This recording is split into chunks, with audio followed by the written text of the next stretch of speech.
کو یاد کر کے روئیں گی. وتستوحش اذا جنها اللیل لفقد صوتی التي كانت تستمع الیہ. اور کبھی کبھی وہ رات جب تاریک ہو جائے گی تو اس وقت وہ پھر میری آواز کو یاد کرے گی کہ وہ اس کو یاد کر کر کے وہ مضطرب ہوگی. اذا تہجدت بالقرآن، یعنی جب وہ قرآن کی تلاوت کرے گی تو اس وقت وہ شب بیداری قائمۃ اللیل بی بی اس وقت اپنے بابا کو یاد کرے. ثم ترى نفسها ذلیلۃ بعد ان کانت فی ایام ابیہا عزیزۃ. پھر وہ دیکھے گی کہ اپنے آپ کو کہ لوگوں نے کس طرح سے انہیں ذلت کا شکار بنا دیا ہے، یعنی اسے اس پر ظلم کیا ہے. یہ لفظ اس کا معنی میں یوں کر لوں کہ اسے کس طرح مظلوم بنا دیا گیا جبکہ وہ اپنے باپ کی زندگی میں بہت عزیز تھی، محترم تھی. وَعِنْدَ ذَلِكَ يُؤْنِسُهَا اللَّهُ تعالیٰ، اس وقت پھر وہ ذکر الہی میں مشغول ہوگی اور اس میں مانوس ہو جائے گی. الا ان قال، ابن عباس کہتے ہیں کہ اس وقت پیغمبر اکرم نے یہ دعا کی، اللہم لعن من ظلمها، اے اللہ اس پر لعنت بھیج جو اس پر ظلم کرے. وعاقب من غصبها، جو اس کا حق غصب کرے اس پر عقاب نازل کر، عذاب کر. وذلل من اذلها، اور جو اسے اس کی بے احترامی کا مرتکب ہو اسے ذلیل کر. وخلد فی نارک من ضرب جنینها حتی القت ولدها، اور اپنی آگ میں اسے ہمیشہ جلا جو اس کے بچے کو ضرب لگا کر گرائے اور وہ سخت ہو جائے. فتقول الملائکۃ عند ذلک آمین، جب حضور نے یہ دعا کی تو اس وقت فرشتوں کی آوازیں آئیں آمین. یہ فرائض السمتین جلد 2 صفحہ نمبر 34 پر حدیث نمبر 371 ہے.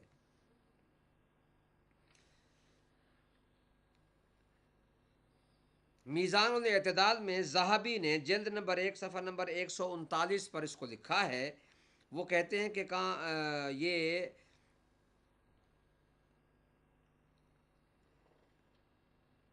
ان عمر رفض فاطمہ حتی اسقط بمحسن، کہ عمر نے فاطمہ کے شکم پر ضرب لگائی یہاں تک کہ محسن ساکت ہو گئے. یہ میزان الاعتدال ذہبی کی ہے، یہ ان کے معروف ترین مورخ ہیں اور ان کے ماہر علم رجال، بہت بڑے معروف محرخ ہیں ذہبی. صفدی نے کتاب الوافی بالوفیات میں جلد 6 صفحہ نمبر 17 پر ہے، ان عمر ضرب بطن فاطمہ یوم البیعۃ حتی القت المحسن من بطنها.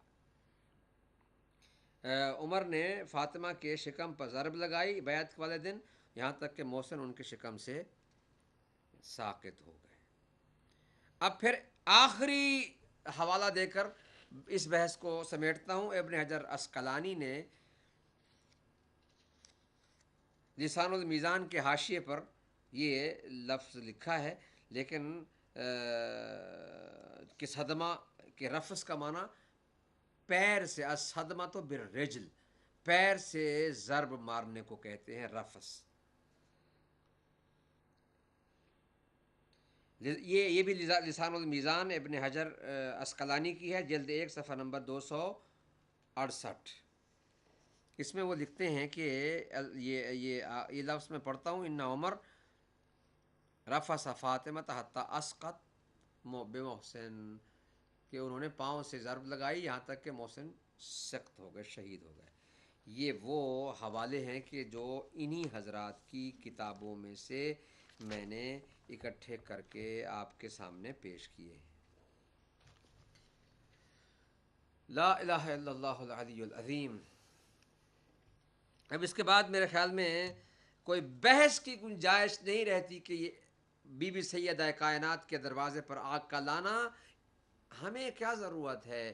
معاذ اللہ کہ ہم یہ نسبتیں دیں اور سیدہ کی اس مظلومیت کو خود بنائیں. یہ معقول ہے بات؟ یہ ہمیں اتنا بھی کسی سے دشمنی نہیں ہے کہ ہم ان کی دشمنی میں سیدہ کی مظلومیت کو بڑھائیں. نہیں، ہم تو سیدہ کی محبت میں ان پر ہونے والے ظلم کو بیان کر رہے ہیں، اور یہ حوالے میرے خیال میں کافی ہیں.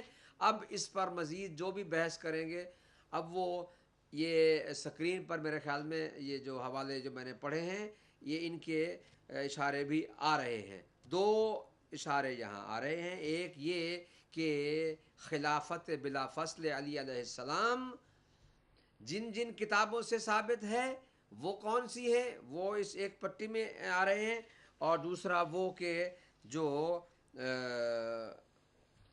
واقعہ ہوا، دردناک واقعہ، اس واقعے کی تفصیلات ان کتابوں میں جو میں نے عرض کی ہیں، اگر ضرورت ہوئی اور وقت بھی ہوا تو میں ان کتابوں میں سے جو میسر آئیں گی، چونکہ یہ بہت سی، کوئی مصر میں چھپی ہے، کوئی بیروت میں چھپی ہے، کوئی کسی اور جگہ چھپی ہے، میں ان کی آف سیٹ ان کی وہ کیمرے میں وہ اس کو دکھانے کی بھی کوشش کروں گا جہاں تک ممکن ہو سکا.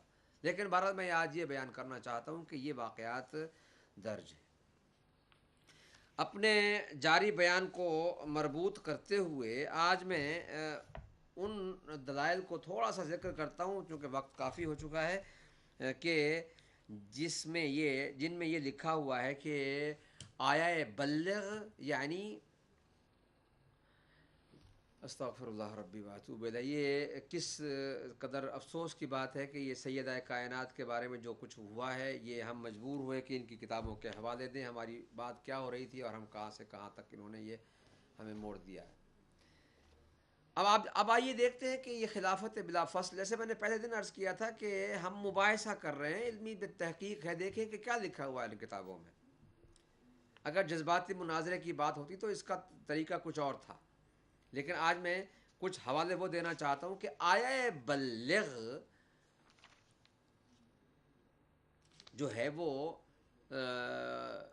مولا علی کی شان میں اس وقت نازل ہوئی جب پیغمبر اکرم صلی اللہ علیہ وآلہ وسلم آخری حج کر کے واپس غدیر خم کے مقام پر پہنچے. اللہ نے حکم دیا. یہاں سے پھر ہمارے اسی عقیدہ خلافت کی بنیاد واضح ہوتی ہے دوستو، کہ ہم کہتے ہیں نا کہ ہمارا یہ عقیدہ ہے کہ پیغمبر کا وصی اور جانشین اور خلیفہ اللہ بناتا ہے، اور بنانا چاہیے اسے، ورنہ ہم بنائیں گے تو غلطی سے کسی نااہل کو بنا دیں گے تو پھر کیا ہوگا. میں اسی کے اوپر پھر آ رہا ہوں کہ ہماری اسی عقیدتی بنیاد قرآن مجید کی ان واضح آیات سے ثابت ہوتی ہے. کیونکہ دو ہی مذہب ہیں. ایک تاریخ مذاہب پر میں انشاءاللہ تعالی اسی سیریز میں ایک دن تاریخ مذاہب پر بحث کروں گا، ایک دو دن، جو دشمن اہل بیت نے یہ بیان کرنا شروع کیا اور یہ کہا کہ شیعوں کے اتنے مذاہب ہیں اور ان کے ائمہ اہل بیت کے جو بچے تھے، ان کے گھر والے تھے، ان کے بھائی، کسی کا بھتیجا، کسی کا بھانجا، کسی کا فلاں، یہ اس کے خلاف کھڑے ہوئے. سراسر جھوٹ. آپ یقین سے میں کہتا ہوں کہ اس قدر جھوٹ ہے کہ اس صدی کا اس سے بڑا جھوٹ نہیں ہو سکتا.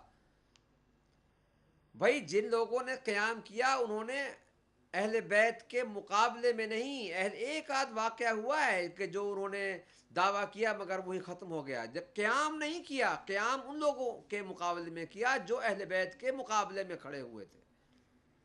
بنی امیہ اور بنی عباس کے خلفاء کے مقابلے میں قیام کیا گیا، اور قیام کرنے والے اہل بیت علیہ السلام کے افراد میں سے کچھ وہ لوگ تھے کہ جو منصوص